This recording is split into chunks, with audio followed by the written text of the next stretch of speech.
तुम जानते हो ये बाप है, कोई महात्मा नहीं है। हम महात्मा से नहीं सुनते, बाप से सुनते। बाबा को ख्याल आया, बाबा को कुछ ख्याल आ गया। क्या ख्याल आया? फॉर्म में लिखा हो तो आप किससे मिलने आए हो? फॉर्म में लिखा हो आए हो तो किससे मिलने आए हो? तो कहेंगे महात्मा से मिलने आए हैं। बोलो, महात्मा तो ये है नहीं। आए हो महात्मा को मिलने, ये महात्मा तो है नहीं। नाम है ब्रह्मा कुमार कुमारिया, तो इनका बाप प्रजापिता ब्रह्मा होगा। तो वो महात्मा कैसे हुआ? बाप तो बाप है, बाप महात्मा कैसे हुआ बच्चों के लिए? आर्ग्यू करने वाले अच्छे चाहिए। बाबा कहते जो सामने वाले को जो समझाने वाले वो अच्छे चाहिए, बुद्धि वाला चाहिए। समझो वो लिख कर भी जाते हैं परंतु समझते कुछ भी नहीं, बिल्कुल बुद्धू है, शक्ल से मालूम पड़ जाता है। बुद्धि में ज्ञान नहीं है। शिव बाबा तो जानते हैं अंतर्यामी है, ये बाबा तो बाहरयामी है। दो बाबा साथ में, एक अंतर्यामी है, बाहरयामी है। बाप कहते मैं आता ही इस तन में हूं जो पहला नंबर है, अब लास्ट में है, इनमें प्रवेश करता हूं क्योंकि इनको फिर वही नारायण बनना है। तो इनको इस तन को देने का किराया मिलते हैं, तब तो कहते सौभाग्यशाली रथ। ब्रह्मा बाबा ने शिव बाबा को रथ दिया तो सामने किराया मिल जाता है। सौभाग्यशाली रथ। भगीरथ ने कोई पानी की गंगा नहीं लाई है, ये गुह्य ज्ञान की बातें है जो रावण मत पर होने कारण मनुष्य समझते नहीं। अब तुमने समझा है तो औरों को समझाने की युक्ति निकालो। तुमको ख्याल आना चाहिए कि औरों को कैसे दुरानदेशी बनाए। बाबा का पावर ऐसा जो किसी को रावण कह के भी नारायण बना दे। बाबा किसी को कोई भी शब्द बोल के उनमें परिवर्तन लाए। ओ बाबा का पावर। बाबा कहते अभी बच्चों को प्रैक्टिकल में सेवा में यूज करना है। मुझे याद आता है बाबा को मिली, बाबा ने कहा बुद्धि से भूसा निकालो। आप सोचिए अभी शास्त्रों से कितना प्यार, वेद शास्त्र और पढ़ाई में और एमए की डिग्री का पुरुषार्थ, और बाबा के बुद्धि से भूसा निकालो, शास्त्रों का भूसा निकालो। अभी कितना बुरा लगे। परंतु बाबा ने जो तीर लगाया ना, वो ऐसा तीर लगा घर जाके सारा कबाट भर के जो भूसा था ना, सारे शास्त्र, ये विचार नहीं आया किसी को दान पुण्य करूं, सीधा गार्डन में जाके वो सब जला दिया। भूसा निकाले नहीं तो कैसे, पहले कबट से निकले तब यहां से निकले। तो बाबा का बोलना ऐसा तीर था, भूसा निकालो तो निकल गया भूसा। तो अब तुमने समझा है तो औरों को समझाने की युक्ति निकालो। तुमको ख्याल आना चाहिए कि औरों को कैसे दुरानदेशी बनाए, कैसे बाप का परिचय दे। वो ब्रह्म को याद करते। ब्रह्म तो तत्व है जहां परमात्मा रहते, परंतु वो ब्रह्म को ही परमात्मा समझते। जैसे हिंदू कोई धर्म नहीं है, हिंदुस्तान में रहने के कारण हिंदू नाम रख दिया। वास्तव में हिंदुस्तान तो रहने का स्थान है। ब्रह्म तत्व भी परमात्मा के रहने का स्थान है, परंतु मनुष्यों की अल्प बुद्धि होने कारण समझते नहीं। यहाँ ज्ञान की बात है। दुनिया की बातों को तो सब अच्छी तरह जानते हैं। ये खुद जौहर ही था तो सब कुछ जानता था। बाकी ज्ञान की बातों में अल्प बुद्धि, तुच्छ बुद्धि थे, कुछ नहीं जानते थे। तो बाबा आकर पहचान देते हैं, जब तो कोई ब्राह्मण ना बने तो बाप से वर्षा ले ना सके। प्रजा तो बननी ही है। किसी ने भी थोड़ा सुना तो प्रजा बन जाएंगे। अगर विकार में जाता रहेगा तो उनको सजा भोगनी पड़ेगी, फिर आकर साधारण प्रजा बनेंगे। अभी सबका मौत का समय है, कब्र दाखिल होना ही है, कब्रिस्तान बनना ही है। इस समय मनुष्यों की कोई वैल्यू नहीं है, तुम्हारी भी नहीं थी, अब वैल्यू बन रही है। बाकी जब विनाश होगा तो क्या होगा? जब विनाश होगा तो मच्छर सदृश मरेंगे। जैसे दीपावली पर मच्छर कितने मरते हैं, तो सबको मरना ही है, क्योंकि सबको घर वापस जाना है। सतयुग में ये नहीं कहेंगे कि ये मरा, वहां मरने का नाम नहीं होगा। क्योंकि वहां अकाले मृत्यु होती नहीं, काल पर जीत पाते हैं। मरना शब्द वहां नहीं होता। सतयुग में जानते हैं कि हम मरते नहीं हैं, सिर्फ एक पुराना चोला छोड़ नया लेते हैं, सो भी समय पर।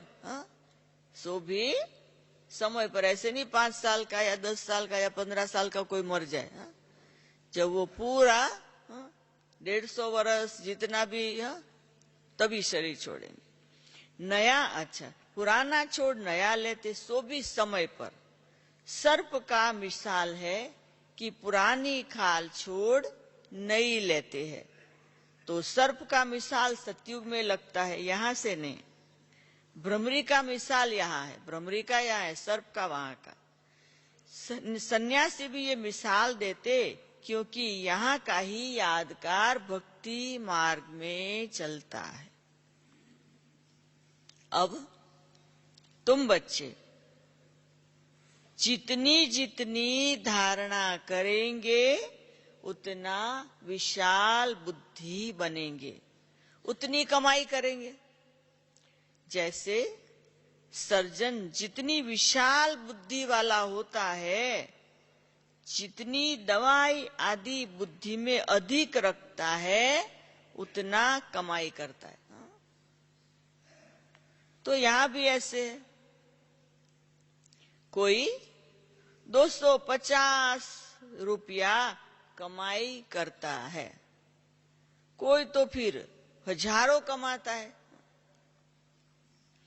कोई राजा को ठीक कर दिया, कोई डॉक्टर ने कोई राजा को ठीक कर दिया तो क्या होगा? क्या होगा? कोई राजा को ठीक कर दिया तो लाख लाख भी दे देते। यहां भी ऐसे ही है। कोई को तो ज्ञान के पॉइंट की धारणा नहीं होती, और कोई तो बड़े दुरानदेशी विशाल बुद्धि है, तो औरों को भी बना। फिर याद आया बाबा को, दुरानदेशी विशाल बुद्धि। पहले दुरानदेशी, पीछे विशाल बुद्धि कहेंगे। समझने की बात है। ब्राह्मणों जैसा सौभाग्यशाली कोई नहीं, एकदम सबको ऊपर ले जाते हैं। ऊपर में परमात्मा है तो उसका परिचय देते हैं। तो तुम जानकार हो ना। बच्चों को तो बाप की जानकारी होती ही है। अब परलौकिक बाप आए हैं तुमको पावन बनाकर वापस ले जाने के लिए। फिर बाबा को कोई बात याद आ गई। एक खेडूत, खेती करने वाले बच्ची की कहानी है। खेती करने वाले की बच्ची की कहानी। राजा बच्ची को ले आया, उसे अच्छा नहीं लगा। वो बेचारी रोटला और मिर्चा खाने वाली, उसको महल में ले आए। 36 प्रकार के भोजन, बेचारी मूंझ गई। अच्छा नहीं लगा तो उनको वापस भेज दिया। यहां भी ऐसे है, जिनकी बुद्धि में ज्ञान की धारणा नहीं होती है तो खुद ही चले जाते हैं। इसमें बाप क्या करे? बाबा तो राजा रानी बनाने ले आते हैं, परंतु वो बुद्धि धारण नहीं कर सकती है तो चले जाते। उसमें बाप क्या करे? समझाने वाला है तो परमपिता परमात्मा, वो ब्रह्मा द्वारा वेदों शास्त्रों का सार सुनाते हैं कि वेद शास्त्र कोई धर्म शास्त्र नहीं है, ये तो पत्ते हैं, बाल बच्चे हैं। मुख्य धर्म 4 है, उसमें ब्राह्मण धर्म है मुख्य। हीरे जैसा जन्म देवताओं का नहीं कहेंगे, क्योंकि ये कल्याणकारी लीप धर्माव युग है। लीप मास धर्माव को कहते हैं। ये है संगम युग, कल्याणकारी। और जितने भी युग है वो आज बाबा ने कैसा शब्द यूज किया है, ये है संगम युग, कल्याणकारी। और जितने भी युग है वो अकल्याण ही होता है, क्योंकि डिग्री कम होती जाती। चाहे सतयुग हो, त्रेता हो, कोई भी हो, उसमें कल्याण नहीं होता है, उतरना ही है। ये एक ही छोटा सा युग है जो जितना चढ़ना चाहो चढ़ सके। दिन प्रतिदिन कला कम ही होती जाती है। ये युग ही है कल्याणकारी युग। तो हरेक को बाबा इतनी वंडरफुल एक एक पॉइंट बता रहे, हरेक को माथा मारना पड़े, हरेक को माथा मारना पड़े कि औरों को कैसे समझाए। यूं तो उस्ताद बना रहे हैं, बता रहे हैं कि रास्ता कैसे बताओ, फिर हरेक का धंधा अपना अपना है। तो ये आना चाहिए कि कैसे औरों को दुब्बन दलदल से निकालो। कहीं तो दलदल से निकालने जाते फिर क्या हो जाता है? कहीं तो दलदल से निकालने जाते खुद फंस जाते हैं। तो समझाने की बड़ी युक्ति चाहिए।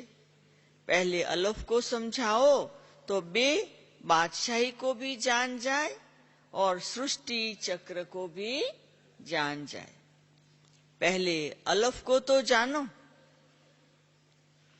कोई 1000 दफा लिख कर दे, आज बाबा और पक्का करते, कोई 1000 दफा लिख कर दे कि अलफ कौन है, तब यहां बैठ सके, पक्का हो जाए।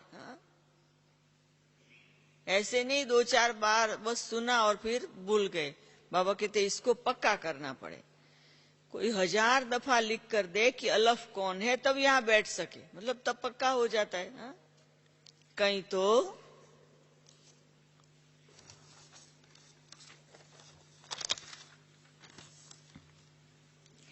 ब्लड से भी लिख कर देते हैं, फिर चले जाते हैं।